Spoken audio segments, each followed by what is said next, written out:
Une jeune femme de 19 ans vivait à la merci d'une violence quotidienne, traitée plus bas que les journaliers de la ferme voisine. Jusqu'à ce qu'un matin de fête, en 1865, une calèche élégante s'immobilisa devant l'église du petit village de Saint-Césaire, en Provence. L'homme qui en descendit n'allait pas seulement changer à jamais le destin de Marianne Lefebvre, mais révélerait un secret capable d'ébranler toute la région. Ce baron Sébastien d'Armentières, un veuf mystérieux, n'était pas là par hasard. Sa quête de vérité sur la mort de son épouse allait les exposer à un danger mortel. Entre les somptueux salons de bal et les traîtreuses conspirations politiques, Marianne serait forcée à un choix impossible: sauver sa propre vie ou protéger l'homme qui l'avait arrachée aux ténèbres. En cette aube brumeuse à Saint-Césaire, bien avant que le coq ne chante, Marianne Lefebvre, 19 ans, était déjà debout. Ses mains tremblaient en allumant le vieux poêle à bois, une routine cruelle qu'elle connaissait depuis toujours. Se lever avant tout le monde, préparer le café, s'occuper de la masure et, invariablement, recevoir des coups. Tandis qu'elle remuait la soupe, des pas lourds annoncèrent la descente de Robert Lefebvre, son père. Un homme de 52 ans, le corps usé par les vignes et l'âme noircie par le vin, qui n'avait jamais prononcé une parole aimable depuis la mort de sa femme, 10 ans plus tôt. « Le café est prêt, gamine » grommela-t-il, en s'asseyant à la table rustique. Marianne servit le bol de café noir, fort comme il l'aimait. « Aujourd'hui, c'est la fête patronale au village. Tu restes garder la maison pendant que nous y allons. » Pour elle, la fête ne signifiait qu'un jour de plus de solitude et de labeur. « Père, pourrais-je aller seulement à la messe » murmura Marianne d'une voix presque inaudible. La réponse fut brutale. Une gifle qui la projeta contre le mur de pierre. Robert se leva, renversant sa chaise. « Tu ne vas nulle part. Ce n'est pas assez d'être un fardeau. Tu veux t'afficher devant les honnêtes gens ?» Ses frères aînés, Auguste, 25 ans, et Charles, 23 ans, apparurent, riant de la scène. « Laisse-la, père. Peut-être qu'ainsi elle apprendra à ne pas discuter », lança Auguste en ajustant ses bretelles. Marianne essuya le sang sur sa lèvre avec la manche de sa robe rapiécée. Depuis que sa mère avait été emportée par la fièvre, sa vie se résumait à cela. Travailler du lever au coucher du soleil, être battu pour un oui ou pour un non, et dormir dans un réduit plus petit que le grenier à grains. Après le départ des 3 hommes pour la fête, Marianne alla au puits chercher de l'eau. Dans le reflet, elle vit son visage maigre marqué par l'agression récente. Ses yeux verts, héritage maternel, contrastaient avec les nouvelles ecchymoses violacées. Elle avait appris à lire et écrire en secret lors de ses visites au père Antoine pour quérir de l'eau bénite. Le bon curé, un homme de 60 ans, avait remarqué son intelligence et, par compassion, lui avait enseigné les rudiments en utilisant les évangiles. « L'éducation est la seule chose que personne ne peut enlever, ma fille », disait souvent le religieux. Marianne gardait ses 3 uniques livres, une petite Bible, un recueil de poèmes et un traité d'herboristerie, dans une boîte en fer enterrée sous le vieux chêne du jardin. Ce samedi-là, en attendant le retour de sa famille, elle décida d'aller à la rivière laver le linge de la semaine. Elle porta le lourd baluchon sur 200 mètres jusqu'au courant d'eau claire, où d'autres femmes du voisinage s'affairaient déjà. Madame Joly, une voisine de 65 ans, lui fit signe de loin. C'était l'une des rares à traiter Marianne avec douceur. « Comment vas-tu, petite ?» Le bleu sur son visage était indéniable. « Ton père a encore frappé ?» demanda Madame Joly en essorant une chemise. Marianne acquiesça. Parler de ses mauvais traitements la consumait, mais mentir face à l'inquiétude sincère de la vieille dame était impensable. « Un jour, tout cela changera, Marianne. Le bon Dieu n'oublie pas ceux qui souffrent, » promit-elle. Marianne esquissa un sourire triste. À 19 ans, l'espoir semblait mort et enterré. Les cloches de l'église sonnèrent midi, sous le soleil implacable de l'été provençal. Marianne finissait d'étendre le linge et se dirigeait vers la place pour récupérer les légumes que M. Martin, le maraîcher, lui gardait toujours. Le village, avec ses 400 âmes, avait pour cœur cette place, scène des jours de fête, bordée par l'église et la mairie. Soudain, un son inhabituel brisa la torpeur de la mi-journée. Un claquement cadencé, un galop élégant, fit cesser toutes les conversations. Marianne leva les yeux. Une calèche noire, rutilante, tirée par 2 chevaux blancs, s'arrêta devant le parvis. Il en descendit un homme, le baron Sébastien d'Armentières. À 42 ans, le baron émanait une aristocratie naturelle. cheveux sombres parsemés de gris, costume en lin fin parfait pour la chaleur du sud. Ses yeux bruns balayaient la place avec une autorité incontestable. Les gens reculèrent instinctivement. Tous connaissaient son histoire. Veuf depuis 3 ans, propriétaire de l'imposant château du Val-de-Soleil, près d'Aix-en-Provence, homme de peu de mots, mais d'une fermeté légendaire. Marianne, à genoux, nettoyait les marches de l'église, ses mains abîmées frottant la pierre. Elle sentit ce regard pesant sur elle. Elle releva la tête, et ses yeux croisèrent les siens. Dans cet instant suspendu, le baron vit les marques sur son visage, les mains blessées, mais aussi l'inébranlable dignité qu'elle conservait, même dans l'humiliation. Il marcha lentement vers elle. Elle tenta de se relever précipitamment, mais un geste apaisant du baron l'arrêta. « Quel est ton nom, mademoiselle ?» Sa voix était grave, mais étonnamment douce. « Marianne Lefebvre, monsieur le baron, » répondit-elle sans le fixer. « Sais-tu lire, Marianne ?» La question la frappa. Pour une fille de sa condition, savoir lire était rarissime. Elle hésita. « Oui, monsieur, un peu. » Devant les regards stupéfaits de la place, le baron sortit de sa redingote un petit livre relié de cuir. « Lis-moi ces lignes. » Les mains tremblantes, Marianne prit le recueil de Lamartine. Elle ouvrit la page et sa voix, claire et posée, résonna. « Ô temps, suspends ton vol et vous, heure propice, suspendez votre cours. Laissez-nous savourer les rapides délices des plus beaux de nos jours. » Un sourire rare apparut sur les lèvres du baron. Cela révélait non seulement la lecture, mais une sensibilité et une intelligence vive. « Qui t'a enseigné ?» questionna-t-il. « Le père Antoine, monsieur, durant ses heures libres. » À cet instant précis, Robert Lefebvre et ses fils s'approchèrent. Robert se courba obséquieusement. « En quoi puis-je vous aider, monsieur le baron? Ma fille a-t-elle commis une faute ?» Le baron l'interrompit. « Au contraire, Marianne est une jeune femme brillante. Je cherche quelqu'un comme dame de compagnie et préceptrice pour ma filleule. Elle serait parfaite. » Robert blêmit. La tension était palpable. Perdre Marianne signifiait perdre sa domestique gratuite. Cependant, contrarier le baron d'Armentières comportait des risques sérieux. « Monsieur le baron, » argua Robert, « elle est trop jeune, inexpérimentée. » Le baron, impassible, répliqua. « La jeunesse se façonne avec l'orientation. L'intelligence, en revanche, est un don. Acceptez-vous la proposition ?» Un silence sépulcral domina la place. Marianne sentait son cœur marteler sa poitrine. Échanger cette vie de misère contre un avenir chez le baron était tentant, mais signifiait tout abandonner. Robert calculait les coûts. Refuser provoquerait la colère des notables. Accepter, c'était perdre celle qui, sans un sou, tenait le foyer. Quelle serait la compensation, monsieur le baron? Osa-t-il finalement. L'offre était irrefusable. 50 francs par mois, logés et nourris. Marianne recevrait une éducation raffinée. Piano, français académique, bonnes manières. Une opportunité unique. 50 francs dépassèrent le revenu de la famille en 3 mois. Robert céda. « J'accepte, monsieur le baron, quand l'emmenez-vous » La réponse tomba comme la foudre. « Maintenant » Marianne sursauta. « Mais monsieur, je n'ai pas d'affaires. » Le baron assura. « Nous pourvoirons à tout. Prends seulement ce qui t'est le plus cher. Nous partons dans 1 heure. » Le cœur battant la chamade, Marianne courut chez elle. Dans le jardin, son petit trésor. La boîte avec ses livres, sa seule richesse, hâtivement glissée dans un sac de toile. De retour sur la place, le baron l'attendait près de l'imposante calèche. Il lui tendit la main. « N'aie pas peur, Marianne. Ta vie recommence aujourd'hui. » Elle lança un dernier regard. Robert, Auguste et Charles observaient, un mélange de colère et de soulagement sur le visage. Madame Joly, au loin, fit un signe, les yeux humides. Le cocher, un homme grisonnant, mit les chevaux en mouvement. À l'intérieur de la calèche, une nouveauté absolue pour Marianne. Le siège en velours vert et les rideaux de soie révélaient un monde de luxe. Tentant de briser le silence, elle demanda « Comment s'appelle votre filleule, monsieur le baron ?»« Hélène, 15 ans, orpheline de mon cher ami, le colonel Henri Costa. Elle a besoin d'une présence féminine et d'une instruction soignée. Tu seras son allié. » La voiture avançait sur la route de terre, direction le château du Val-de-Soleil. Le paysage familier de Saint-Césaire s'effaçait à l'horizon, remplissant Marianne d'appréhension et d'espoir. Le voyage de 3 heures était une aventure.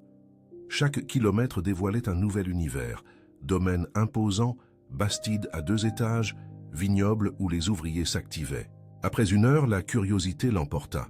« Monsieur le baron, pourquoi m'avoir choisi? Il y a des jeunes filles plus instruites dans les familles bourgeoises du bourg. » Le baron sourit. « Marianne, à 42 ans, j'ai appris que le caractère transcende la position sociale. J'ai vu dans tes yeux une dignité qui ne s'apprend pas dans les écoles. Et j'ai observé comment tu lis. Tu ne déchiffres pas seulement les mots, tu les ressens. » Une rougeur monta aux joues de Marianne, une reconnaissance inédite. « Parlez-moi de votre filleule, je vous prie. » Le visage du baron s'assombrit. « Hélène a perdu ses parents il y a 2 ans, lors d'une épidémie. Moi et son père étions inséparables. J'ai promis de veiller sur elle comme ma propre fille. Elle vit avec moi depuis. » Il poursuivit. « Elle est intelligente mais extrêmement réservée. Aucune gouvernante n'a tenu. Les 3 dernières ont démissionné en moins d'1 mois. » Marianne sentit un serrement au cœur. « Puis-je en connaître la raison ?» Le baron hésita. « Hélène a un tempérament difficile. Depuis le deuil, elle est devenue rebelle. Elle refuse le piano, déteste les leçons de maintien. Elle passe ses journées le nez dans des romans ou à cheval. » Marianne, comprenant, esquissa un sourire. Marianne Lefebvre, une jeune femme qui cherchait sa place après tant d'épreuves. Le baron remarqua son regard perspicace. « Tu as une vision singulière des choses, Marianne, » observa-t-il. Le château du Val-de-Soleil, joyau de la région aixoise, surgissait comme un royaume privé. Marianne n'avait jamais vu telle grandeur. La bâtisse principale, une demeure en pierre blanche aux volets bleus, se dressait majestueusement, entourée de jardins à la française et de dépendances, logement des domestiques, maison de l'intendant, pressoir et écurie. « Ma famille cultive ces terres depuis 3 générations, » expliqua le baron, notant la stupeur de Marianne. « De la lavande à la vigne, nous prospérons aujourd'hui avec une 50aine d'employés et une production renommée. » La calèche s'arrêta. François, le majordome en chef, un ancien serviteur des colonies aux cheveux blancs, ouvrit la porte. Marianne descendit, sa politesse le surprenant. « Soyez la bienvenue, Marianne Lefebvre, nouvelle préceptrice de mademoiselle Hélène, » présenta le baron. François s'inclina respectueusement.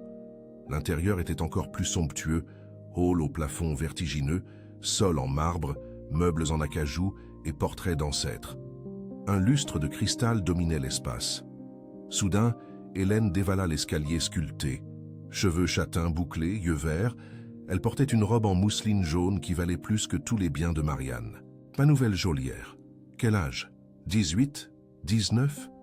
Les autres étaient vieilles et ennuyeuses. Marianne sourit. 19. Parfait. J'espère que tu tiendras le coup. La dernière a fui en pleurant à cause d'une couleuvre dans son tiroir. Hélène, réprimanda le baron, ce n'était qu'une petite bête parrain inoffensive. Marianne rit, charmée. J'ai grandi à la campagne. Les serpents ne m'effrayent pas. Hélène afficha un sourire radieux. François conduisit Marianne à la chambre d'amis, au 1er étage. C'était une pièce vaste, surpassant la salle commune de son ancienne masure. Lit à baldaquin, armoire sculptée, secrétaire près de la fenêtre et un fauteuil de lecture. « C'est parfait, merci, monsieur François, » dit-elle. Seule, Marianne contempla le paysage. Les vignes se perdaient à l'horizon. Un monde nouveau. Un coup discret interrompit ses pensées. C'était Hélène, avec du thé et des biscuits. « J'ai pensé que tu aurais faim. Le voyage est long. » Elles s'assirent face à face. « Marianne, puis-je te demander pourquoi tu es venue? Tu es si jeune pour être gouvernante. Comment était ta vie avant ?» Marianne hésita. Comment décrire la misère à qui a grandi dans la soie? Ma situation était difficile. Ton parrain m'a offert une vie meilleure. Hélène la fixa. Tu étais battue, n'est-ce pas? La franchise la désarçonna. Pourquoi cette question? Je reconnais les signes. J'ai aussi reçu des corrections, un temps. Comment cela? Hélène baissa la voix. Mon parrain est bon, mais il a changé après la mort de ma marraine. Sévère. L'alcool, parfois... La phrase resta en suspens, mais Marianne comprit. Et maintenant, il ne boit plus, ou du moins, plus autant. Marianne, cette maison cache un mystère. Hélène pointa un pavillon en pierre dans le jardin. Là-bas, l'atelier de la baronne Élise, ma marraine. Elle peignait divinement. Mais après sa mort, Le baron a tout verrouillé, interdisant l'accès. Marianne réfléchit. Le souvenir est peut-être trop douloureux. Hélène chuchota. « Marianne, je vois de la lumière là-dedans la nuit. Hier, j'ai entendu des bruits. » Un frisson. « Tu lui en as parlé ?» Il s'énerve. « Fantasme de gamine, dit-il. » On frappa à la porte. « Les filles, dîner dans 1 heure. » La voix du baron. « Marianne, il y a des vêtements dans l'armoire. » Hélène ouvrit les portes, révélant les robes de la baronne Élise. C'étaient les siennes. Vous avez la même taille. Il a demandé que je choisisse pour toi. Marianne effleura une soie bleu nuit. C'est trop beau. Sottise, tu es jolie, Marianne, tu as juste besoin d'être mise en valeur. Tandis qu'Hélène l'aidait à s'habiller, elle lâcha une autre bombe. Ma marraine est morte de fièvre, officiellement. Mais les domestiques, ils murmurent qu'elle a été empoisonnée. Marianne se figea. Par qui? Je ne sais pas. Le parrain en sait plus. L'assassin est peut-être ici. La cloche du dîner résonna. Marianne descendit les marches, le cœur battant, plongée dans quelque chose qui la dépassait. La salle à manger du château était imposante. Table en chêne, chaises en cuir de Cordoue, argenterie. Le baron Sébastien, en habit de velours, buvait plus de vin qu'il ne mangeait. « Marianne, ton éducation ?» s'enquit-il. Avec le père Antoine, lecture, arithmétique et histoire sainte. Mes lectures? La Bible, Lamartine et un traité sur les plantes médicinales. Hélène s'intéressa. « Les plantes? Tu fais des remèdes ?»« Simple, » confirma Marianne. « Tisane de camomille, arnica, onguent. » Le baron l'observa. Un savoir précieux. La baronne Élise aimait aussi la médecine naturelle. Pour la première fois, son visage ne se ferma pas. Elle était médecin? Pas officiellement, elle soignait les gens du domaine, connaissait les secrets des herbes. Hélène et Marianne échangèrent un regard.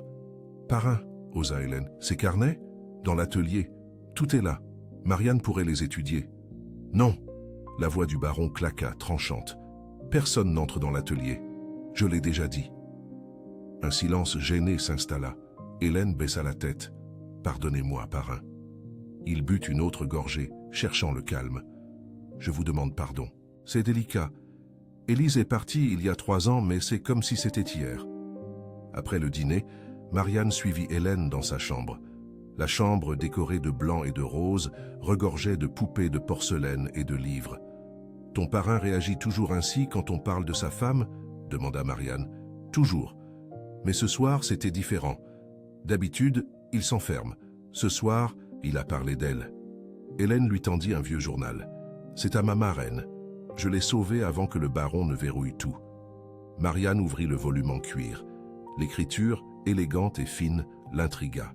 « Tu as lu ceci, Hélène ?» Quelques passages. L'écriture est complexe, beaucoup de latin. Elle utilisait le latin pour cacher ses recettes aux curieux. Entre des formules médicinales, Marianne découvrit des notes intimes. « Regarde ici, » pointa Hélène. Marianne lut à voix basse « 15 mars 1862. J'ai découvert une chose terrible sur Sébastien. Je ne peux croire que l'homme que j'ai épousé soit capable d'une telle infamie.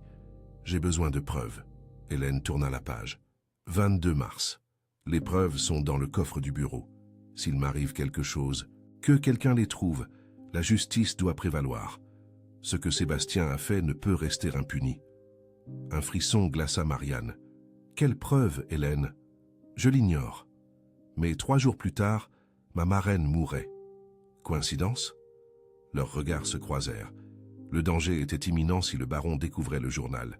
« Nous devons ouvrir ce coffre, » chuchota Hélène. « Et si on nous surprend ? C'est un risque à courir. Elle mérite justice. » Au château, Marianne passa la nuit en alerte. La peur que le baron ne découvre le journal la hantait. Vers 2 heures du matin, des pas dans le couloir. Elle colla son oreille à la porte. Les pas s'éloignèrent vers l'escalier. Le couloir baigné de lune était vide. Marianne, prudente, rejoignit Hélène. « Hélène, c'est moi. » La porte s'ouvrit. « Tu as entendu ?» chuchota Marianne. « Oui, mon parrain descend toujours au bureau la nuit. » Hélène hésita. « C'est notre chance. Ma marraine a peut-être été assassinée.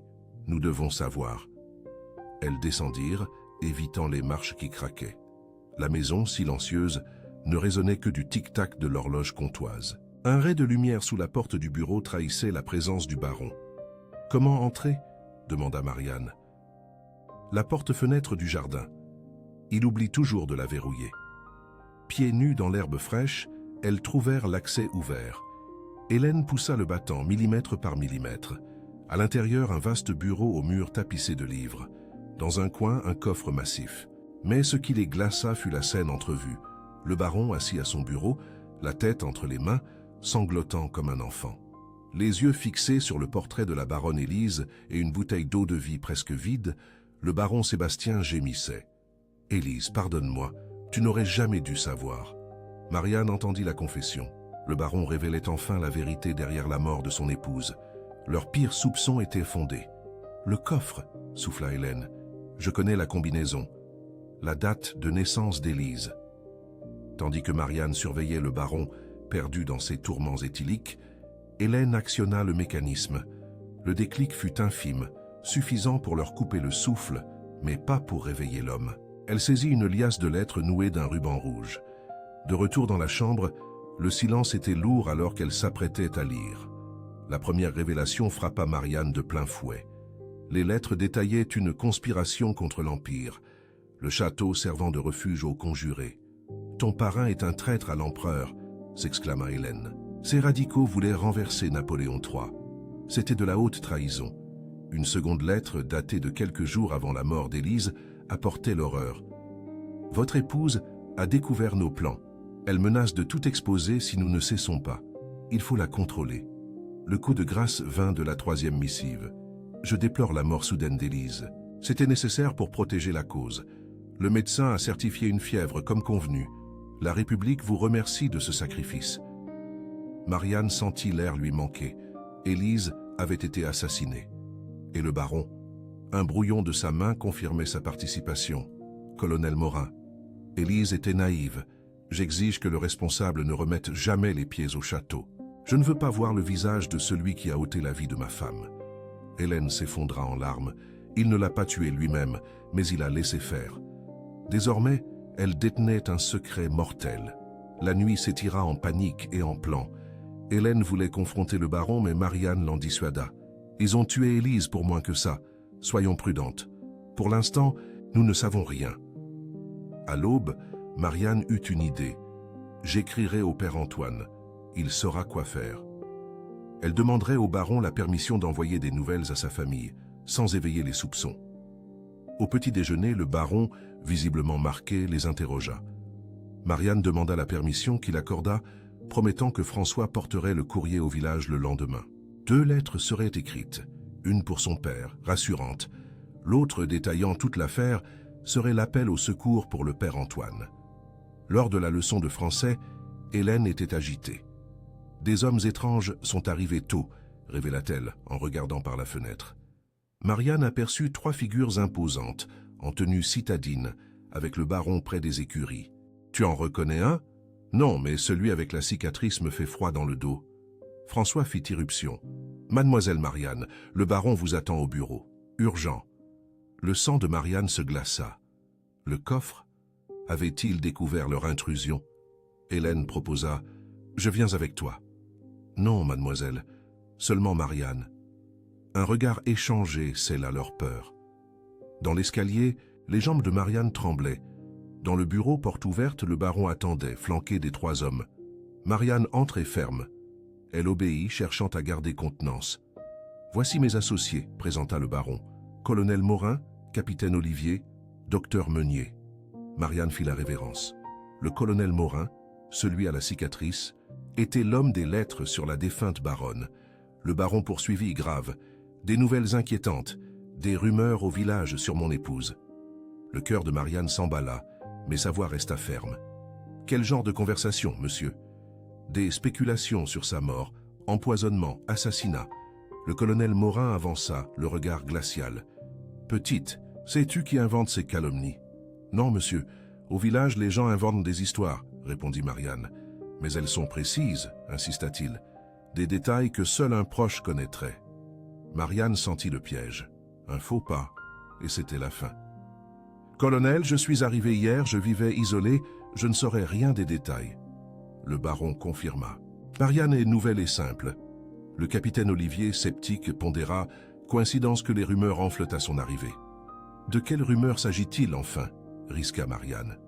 Le docteur Meunier révéla: on dit que la baronne a été empoisonnée pour avoir découvert des activités politiques. Marianne simula le choc. Activités politiques? Le baron, mal à l'aise, se leva. Marianne, tu peux disposer. Reprends les leçons.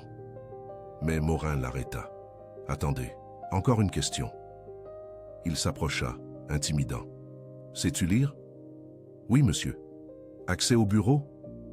Non, monsieur. Jamais. Sûr? On a touché au coffre.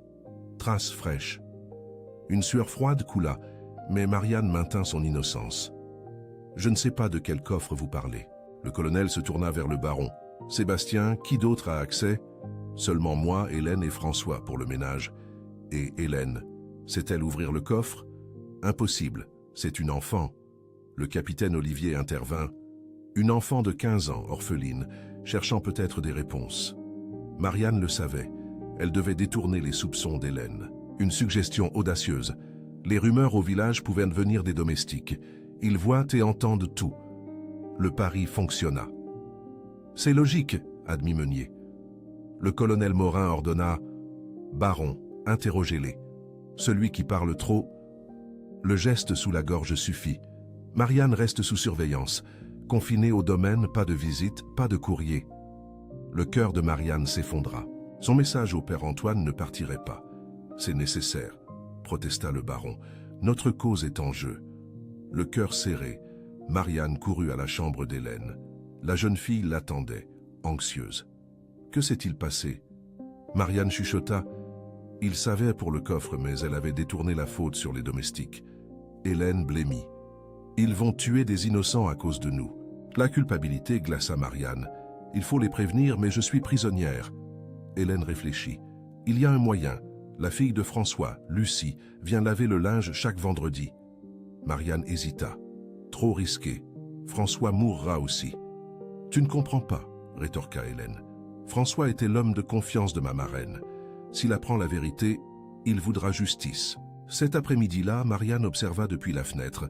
Les interrogatoires dans les communs étaient brutaux. À 17h, Hélène vint. François nous attend au cellier. Là, le vieil homme aux mains calleuses demanda: Vous savez ce qui se passe? Marianne et Hélène échangèrent un regard. Plus que nous ne devrions, François. Alors, vous savez que Madame Élise a été tuée. La franchise les choqua. Vous savez? Demanda Hélène. Mademoiselle, je l'ai vue grandir. Ce n'était pas la fièvre, c'était la strychnine. Marianne sentit le poids de l'alliance. Comment le savez-vous? Ma grand-mère, aux îles, m'a appris les poisons. La strychnine tue lentement, avec des convulsions qui trompent. Hélène lui prit la main. Pourquoi ce silence? À qui parler? Au maître qui l'a laissé mourir? Au complice? Un serviteur qui accuse un baron finit au bagne ou pire. Marianne comprit l'impasse. Mais maintenant, il y a des preuves, des lettres. Elle raconta tout. François écouta, les poings serrés. Ces hommes ont tué ma maîtresse? Sous les ordres du colonel Morin, la pression montait. François savait. C'était l'heure d'agir. Sa fille, Lucie, viendrait demain. François vit l'opportunité. Elle porterait un message au père Antoine. Marianne douta. Peut-on lui faire confiance? Lucie déteste l'injustice autant que moi, garantit François. Hélène eut un éclair. François, l'atelier de la baronne? Interdit par le baron, François le nettoyait en secret. Y a-t-il quelque chose de caché? Le vieil homme sourit. Oui, Madame Élise, astucieuse, avait prévu le danger. Elle a laissé une lettre dans un pot de peinture. Elle détaille la conspiration, demandant sa remise aux autorités impériales si le pire arrivait. Marianne et Hélène se regardèrent. Pouvez-vous nous y conduire? Cette nuit, décida François. Demain sera trop tard. À minuit, François attendait avec une lampe et les clés. Ils marchèrent en silence vers le petit atelier. L'intérieur, poussiéreux, était intact. Le pot de peinture, chuchota Hélène. Sur l'étagère du fond. Marianne fouilla. Elle trouva une boîte blanche, trop légère. Trouvée. À l'intérieur, une enveloppe cachetée. L'écriture d'Élise avertissait. Urgent. Preuve de conspiration contre la couronne. Marianne ouvrit. La lettre nommait les conspirateurs, décrivait les plans. Le vœu final d'Élise. « Si cette lettre est trouvée, j'ai payé de ma vie mes principes. Que la vérité éclate. » « Une bombe, murmura Marianne. Soudain, des pas. François éteignit la lampe. « Quelqu'un vient !» Le baron et le colonel Morin approchaient. « Cachez-vous !» siffla François. Marianne garda la lettre. Les trois se dissimulèrent derrière un paravent. Le baron et le colonel entrèrent. « Sûr qu'elle a caché quelque chose ici ?» insista le colonel. « Oui, elle y passait des heures. » Le colonel examina le pot vide. Trace de papier au fond. « Baron, on nous a devancés. » Marianne se figea. Et les traces de pas. Un éternuement. Hélène. Le son résonna. « Sortez de là !» hurla Morin, revolver au poing. Les trois émergèrent. Le baron pâle confronta Hélène. « Ma filleule, que fais-tu ici ? Je cherche la vérité sur ma marraine, défia-t-elle. Le colonel pointa Marianne. « Où est le document ? Donnez-le ou vous mourrez. » Morin ordonna. « Fouillez-la. » Le baron hésita. Marianne vit sa terreur. François s'avança. « Colonel, je sais où il est. »« François, non !» chuchota Marianne. Il avait un plan. La baronne a caché la lettre sous le manguier, pardon, le vieux chêne du jardin. Morin baissa l'arme. « Si tu mens, tu es mort. » Marianne comprit. François gagnait du temps. « Tous là-bas !» commanda Morin. Dans le jardin, François creusait. Marianne chuchota à Hélène. Au signal, cours vers le village. « Et toi ?»« Je reste. » Morin perdit patience. « Assez, où est la lettre ?» Dans un élan de courage, Marianne sortit la lettre de son corsage. « Elle est ici !» Morin pivota. « Donne. Seulement si vous libérez François et Hélène. Tu n'es pas en position de négocier. » Mais Marianne, forgée dans l'oppression, ne tremblait plus. « Colonel, cette lettre contient vos noms. S'il nous arrive quelque chose, d'autres au village sauront quoi chercher. » C'était un bluff. Une alarme traversa le baron. « Le père Antoine sait tout. J'ai envoyé une lettre hier. » Le colonel et le baron échangèrent des regards tendus. « Impossible, » dit le baron. « Tu étais surveillé. »« François a ses méthodes, » rétorqua Marianne. François confirma. « Ma fille, Lucie, a porté le pli avant votre arrivée. » Le colonel Morin s'agita. « Si c'est vrai, nous sommes finis. Sébastien, il faut fuir. » À cet instant, un grondement de sabots. « Qu'est-ce que c'est ?» murmura le colonel. « 10 cavaliers surgirent, lanternes au poing, l'uniforme de la garde impériale. »« C'est le lieutenant Martin, » reconnut le baron livide. Le message était passé. Le lieutenant Martin mit pied à terre. « Baron Sébastien d'Armentières, vous êtes en état d'arrestation pour conspiration contre l'Empire. »« Comment avez-vous su ?» demanda le baron résigné. « Le père Antoine nous a informés, et nous avons un témoin. » Le lieutenant se tourna vers François. « Vous êtes François ?»« Oui, mon lieutenant. Le prêtre affirme que vous détenez des preuves. » François s'avança. « Oui, j'ai vu le docteur Meunier mettre la strychnine dans le thé de madame. Je l'ai senti. » Marianne remit la lettre d'Élise au lieutenant. « Accablant. Des preuves suffisantes pour la guillotine. » Les trois hommes furent menottés. « Et nous ?» demanda Hélène. « Vous êtes des témoins clés, mais vous ne craignez plus rien. » Un soulagement immense envahit Marianne. Le lendemain, le château fourmillait de soldats. Le lieutenant Martin s'intéressa à Marianne. « Mademoiselle, votre embauche était un hasard ?»« Comment ça ?» Le baron cherchait quelqu'un sans attache locale, une proie facile. Marianne réalisa qu'elle avait été choisie pour sa vulnérabilité. Hélène lui serra la main. « Ton courage nous a sauvés. » Le lieutenant Martin, impressionné par François, lui annonça qu'il serait récompensé et traité en homme libre et respecté par l'administration impériale. Pour Marianne, l'avenir était incertain. « Lieutenant, où irai-je » Martin avait une proposition. « L'Empire a besoin d'esprits vifs. Accepteriez-vous de devenir agent de renseignement pour la couronne ?» L'offre était effrayante mais séduisante. Servir une cause, avoir un but. Hélène, elle, irait chez sa tante à Bordeaux. Marianne demanda quelques jours pour réfléchir. 3 jours plus tard, Marianne accepta. Elle partirait pour Paris. Hélène lui offrit le journal d'Élise en souvenir. « Pour que tu te souviennes de celle qui a inspiré ta lutte. » François, libre, décida de rester gérer le domaine pour l'État. « Je veillerai sur la terre. » Le matin du départ, Marianne, vêtue d'une robe de lin bleu, prit le petit déjeuner avec Hélène, François et le lieutenant. Une scène impensable quelques jours plus tôt. Martin proposa d'enquêter sur le père violent de Marianne. « Non, dit-elle, je laisse le passé derrière moi. » Le destin de Marianne Lefebvre s'écrivait désormais sur la route de Paris. Dans le train, le lieutenant Martin commença son instruction. « L'espionnage exige courage et discrétion. Vous apprendrez à devenir invisible. » À Paris, Marianne plongea dans l'immensité de la capitale. Une maison discrète à Montmartre devint son camp d'entraînement. Elle y apprit les codes, le déguisement, le combat. 6 mois plus tard, sa première mission, Nice.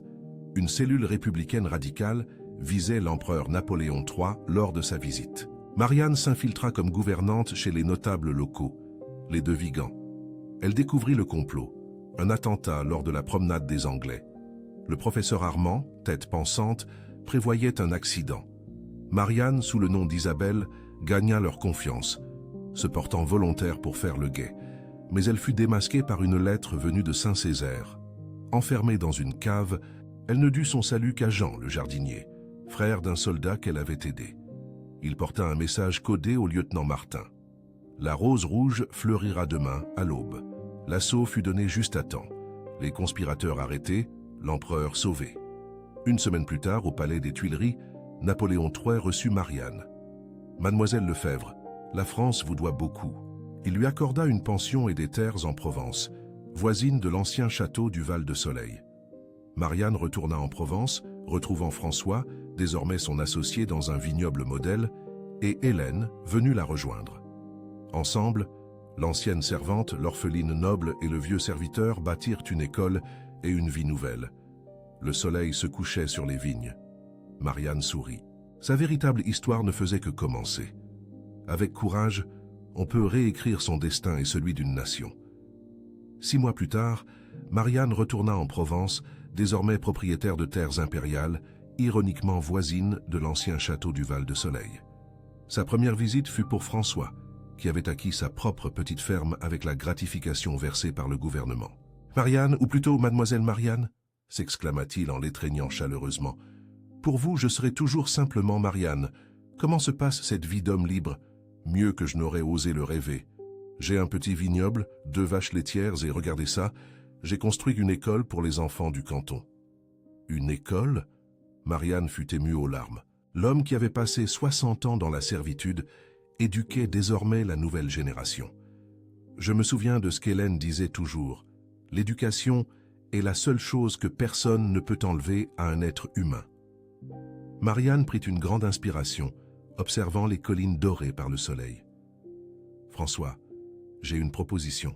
Mes terres sont vastes, trop pour une seule personne. Et si nous nous unissions comme associés? Ensemble, nous pouvons bâtir quelque chose de vraiment important ici. » Les yeux du vieil homme s'embuèrent. Une telle alliance était inouïe. L'ancienne domestique et l'ancien valet, désormais propriétaires. Des amis qui, après avoir survécu au pire, choisissaient de bâtir un avenir meilleur. Cet après-midi-là, une calèche souleva la poussière du chemin. Elle amena Hélène, devenue une jeune femme de 18 ans, élégante et pleine d'assurance, accompagnée de Jean, qui avait achevé sa formation d'agent avec distinction. « Marianne !» cria Hélène en courant pour se jeter dans ses bras. « Tu m'as tellement manqué. »« Toi aussi. Et je suis si fier de ton choix. J'ai appris avec le meilleur professeur. Nous pouvons choisir notre destin, peu importe d'où l'on vient. » Jean s'approcha, plus réservé, triturant son chapeau. « Mademoiselle Marianne, merci d'avoir cru en moi, d'avoir risqué votre vie pour la mienne. Nous sommes une famille maintenant. » 2 ans plus tard, Marianne, à 23 ans, était devenue l'une des agents les plus respectés de l'Empire, en plus d'être une propriétaire terrienne prospère et une éducatrice dévouée. Le domaine de Marianne Lefebvre et de François était devenu un modèle dans toute la région. C'était un lieu où les anciens ouvriers agricoles prospéraient en tant que salariés dignes, et où le vin d'excellence finançait une école accueillant plus de 50 enfants. Hélène, grâce à son éducation et son nom, infiltrait la haute société avec une sophistication naturelle. Jean, expert du terrain, se fondait dans les classes populaires et les ports. Un dimanche, sur la terrasse en pierre, Hélène réfléchissait en regardant l'horizon.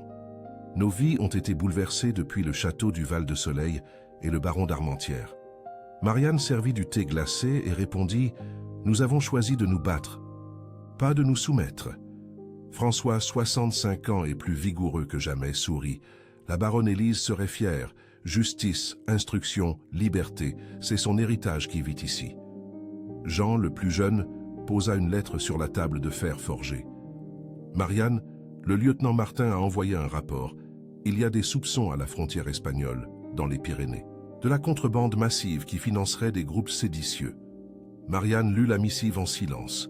Hélène se pencha, un éclat d'aventure dans le regard. On accepte? Marianne Lefebvre contempla le fruit de leurs efforts. Les vignes, l'école, la paix. Puis elle regarda ses amis. Bien sûr que oui, mais cette fois nous partons tous. Nous sommes une équipe. François éclata de rire. Quelle troupe singulière, n'est-ce pas? Un ancien valet de 65 ans, 2 jeunes demoiselles et un jardinier.